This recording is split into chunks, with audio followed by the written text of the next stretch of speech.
Hey everybody, welcome into the Thinking Crypto podcast, your home for cryptocurrency news and interviews. I'm your host, Tony Edward. On your way in, please hit that subscribe button as well as a thumbs up button and leave a comment below. If you're listening on a podcast platform such as Spotify or Apple, please leave a 5-star rating and review. Folks, we have huge news in the SEC versus Binance case. And this is a massive win for the crypto industry and a huge loss for Gary Gensler and the SEC. Eleanor Terrett of Fox Business gave the details here. She says, a big win for clarity over secondary market sales of digital assets. District Judge Amy Berman Jackson has just dismissed the SEC's claim that secondary sales of Binance's BNB token qualify as securities under the Howey test, citing Ripple's Judge Torres' opinion that the economic reality of the token's transactions mattered when applying Howey. Wow, folks.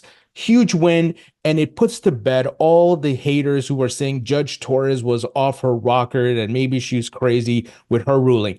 But if you apply logic to this whole situation with tokens in the secondary market sales, it absolutely makes sense. Many people never heard of Binance or heard of Ripple or Brad Garlinghouse and so forth, and they bought these tokens because people will go and invest and maybe buy the top 3, top 5, top 10, right? But they don't know who the original issuer is and all the details about what they're doing, because investors, like we've seen many times, guys, they follow the herd mentality, right? I've often talked about don't be in the dumb money crowd. Don't go buy, when things are pumping. Do your research, know what's happening.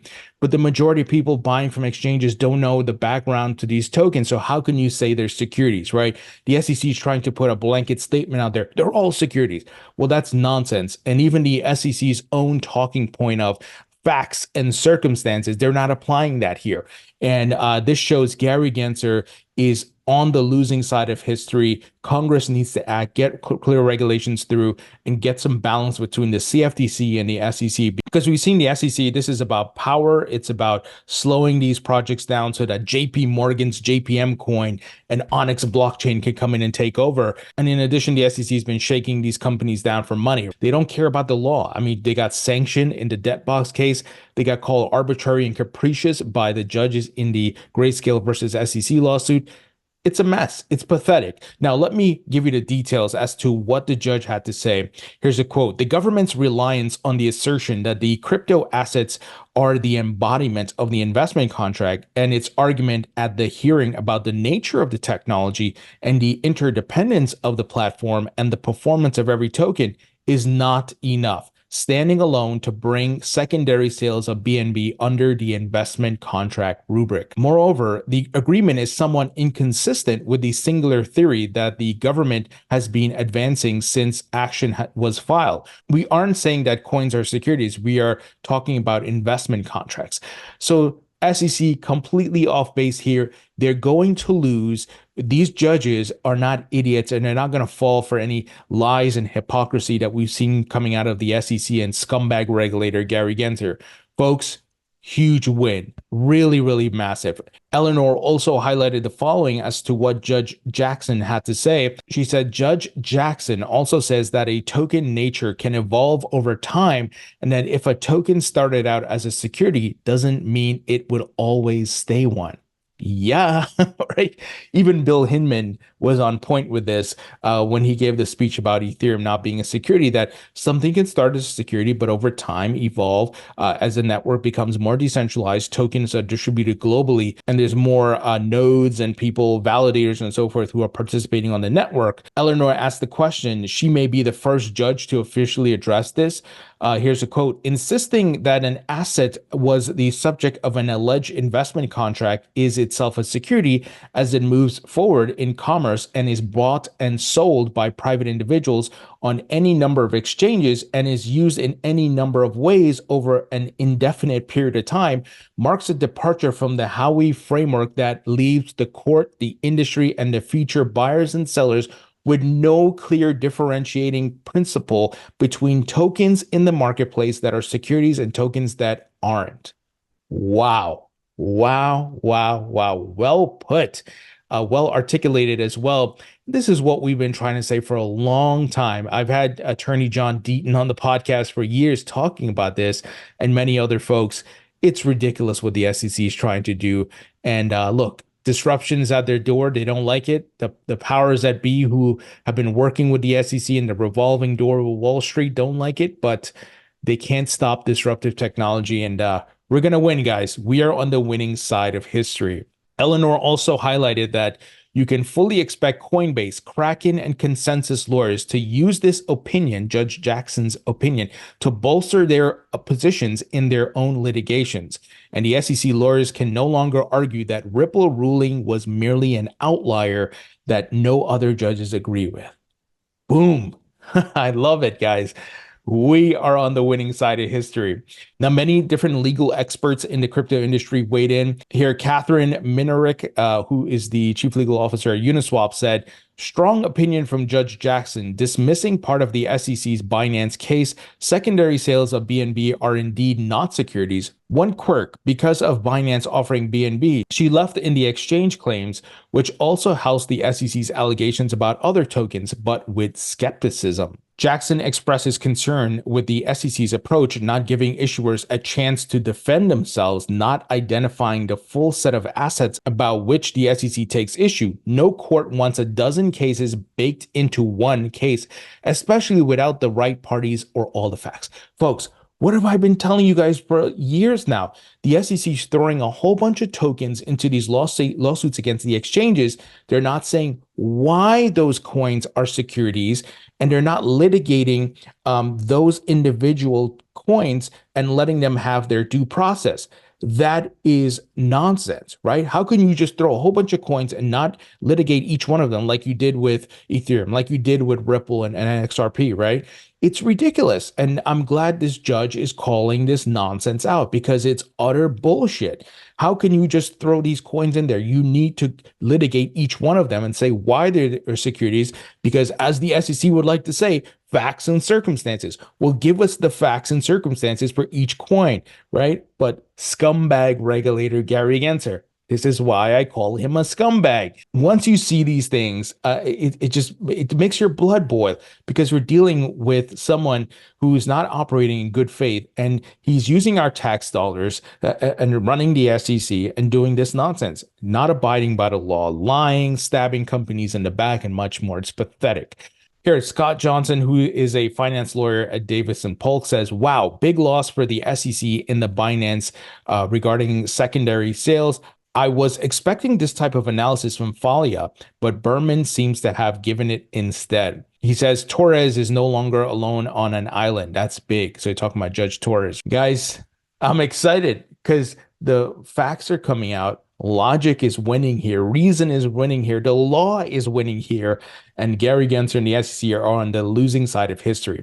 Now, that doesn't mean they're giving up, because here, even though Ethereum took a big win recently where the SEC dropped their investigation against Consensus and Ethereum, the SEC went ahead and sued MetaMask for a staking service. Now, many of you may have seen my interview with Bill Hughes, lawyer at Consensus, where we talk about this. I published that interview yesterday. We talked about this. What would the SEC do next, right? And he said, yeah, most likely they're going to come after MetaMask. But one of the things they could use is the Coinbase case, where the judge ruled that any wallet service is not applicable from a security standpoint or broker-dealer standpoint, right? So they could use that case law to fight back. But clearly, Gary's trying to, throw everything he can at the wall to see if it sticks. So Consensus said they're going to continue to fight. They expected the SEC to continue their threat against MetaMask and staking and so forth. And look, this is why we need Congress to act, because Gensler is going to keep doing this. Elizabeth Warren is his master, and he's going to keep listening to his master. And her masters are the TradFi incumbents who don't like the fact that you are moving your funds out of their investment funds, out of their accounts, and putting your money into crypto and staking and earning a higher yield. They don't like that. So this is the fight that we're in. Now, from a macro level, guys, there's a big ruling that came in the Chevron case that applies to a lot of the government agencies, including the SEC. Here, James Murphy, Ben Lawman, says the Supreme Court's ruling overturning Chevron reads as if written specifically with the SEC in mind. He says the money quotes right here, Chevron thus allows agencies to change course even when Congress has given them no power to do so. but its sheer breadth, Chevron fosters unwarranted instability in the law, leaving those attempting to plan around agency action in an eternal fog of uncertainty. Sounds a lot like the SEC, right, folks? Here's Stuart Alderati, Ripple's chief legal officer, says Gary Gensler thinks the SEC is a cop on the beat created to freely police anything it wants. Today, reversing Chevron, the Supreme Court made clear that the opinions of zealous bureaucrats deserve no special deference and their authority is constrained by Congress and courts. So we're seeing a bit of reining in here of these rogue government agencies, which is a symptom, I think, of big government, right? These bureaucrats come in, they get power hungry, and they don't even abide by the law. I mean, just look at the SEC case. How are you, as a government agency, lying to the courts and judges and getting sanctioned? How are you? You're supposed to be the good guys. You're funded to protect the people and funded by the people to protect the people. How are you getting sanctioned? How are you breaking the law? It's crazy. But guys, it's great that the Supreme Court is reining this in. Amanda Tuminelli, who I've had on the podcast, says courts no longer need to give deference to the SEC interpretation of ambiguities in the securities statutes. Chevron is overruled. Huge win, guys. Now, guys, quick word from our sponsor, and that is Uphold, where you can easily buy Bitcoin and all the top altcoins. Uphold has 260 plus cryptocurrencies. I've been using them for years, since 2018. You can also trade precious metals such as gold, silver, palladium, and platinum. They're available in over 150 countries. So if you'd like to learn more about Uphold, check out the link in the description. Now, guys, I'm sure many of you heard that VanEck filed for the first Solana ETF in the United States. And just about a week ago or so, Canada, they launched their Solana ETF. So Solana appears to be the next asset that will get a spot ETF. And we've been hearing a lot of talks about this as well as for XRP. However, it's a bit tricky because Solana is named in some of the exchange lawsuits as a security. Ripple is tied up in the litigation with the SEC, which hasn't been resolved yet. It's partially resolved, but the institutional sales part is not resolved. So I think this is some of these players trying to get ahead of the curve, get your applications in as early as possible. And we'll see what happens with the election. We'll see what happens with Congress and crypto regulations, because I think by 2025, if we have some clarity and Gensler is out, we could see a Solana ETF. We could see an XRP ETF, but the ball is rolling here. And Matthew Siegel, head of digital assets research at VanEck, tweeted about it. The ball is rolling here. And of course, Game Theory, 21 shares filed for their S1 for Solana ETF. So you're going to see the others, start to do their thing. But I saw someone tweet about this. I'll wait till BlackRock files. Because look, I think we saw it. BlackRock, when they move, everybody stands up and starts paying attention. So the ball is rolling here. I think 2025, we could see some ETFs for Solana and maybe XRP if everything goes according to plan and there's resolution with these lawsuits and so forth. Moving ahead, Jesse Powell, former CEO of Kraken Exchange, tweeted out that he personally donated $1 million, mostly Ethereum, to Donald Trump. So following the Winklevoss twins, who donated millions in Bitcoin. So he took a photo here with Donald Trump. So look, this is wild, man. The Democrats really screwed up. They let Elizabeth Warren create this nonsense anti-crypto army, and now it's backfiring on them. Donald Trump is using it as a campaign, and highlighting that the Democrats don't care about technology. They want to destroy crypto and all that. And you got Gensler, who's a buffoon, doing all this nonsense. And then the crypto industry is raising incredible amounts of capital and donating to pro-crypto candidates. Don't get me wrong, on the Democrat and Republican side, but the presidential, race, they're giving a ton of money to Donald Trump. So regardless of if you hate or love Trump, that's not the point. The point is the principle and the bigger things that are at play here.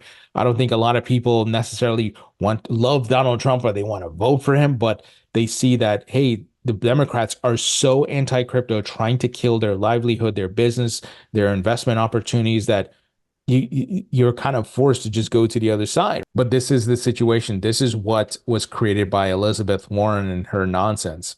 Now, a big partnership here for Coinbase. They said they're partnering with Stripe, and they are looking to bring Base's faster, cheaper financial infrastructure to millions of businesses around the world. Smart move here by Coinbase, man.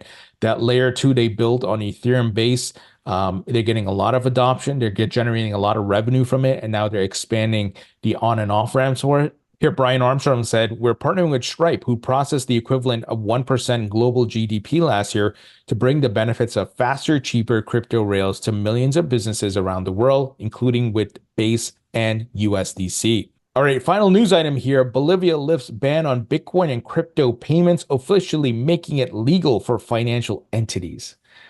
Folks, those of you who are still on the fence, I'm telling you, you will be buying in at the premium from these banks and institutions. And I hope you are doing your research and studying this. You have to do your research. Don't just jump into it blindly. Don't buy pumps. Buy when there's pullbacks and the market's down. Like right now is actually a good buying time. But things are moving ahead globally. This is a global asset class, and even those who are very anti-crypto and came out very strong against it, years ago, have unbanned it. They're capitulating, and we're going to see more adoption, folks. Big things are ahead. I'm so excited for this bull market and future bull markets. All right, folks, that's the news. Let me know what you think. Don't forget to grab a copy of my book to support the podcast. It's available on Amazon in paperback and digital. Grab a couple copies for your friends and family who want to learn about crypto. Covers crypto's past, present, and future. Includes some investment tips and so forth.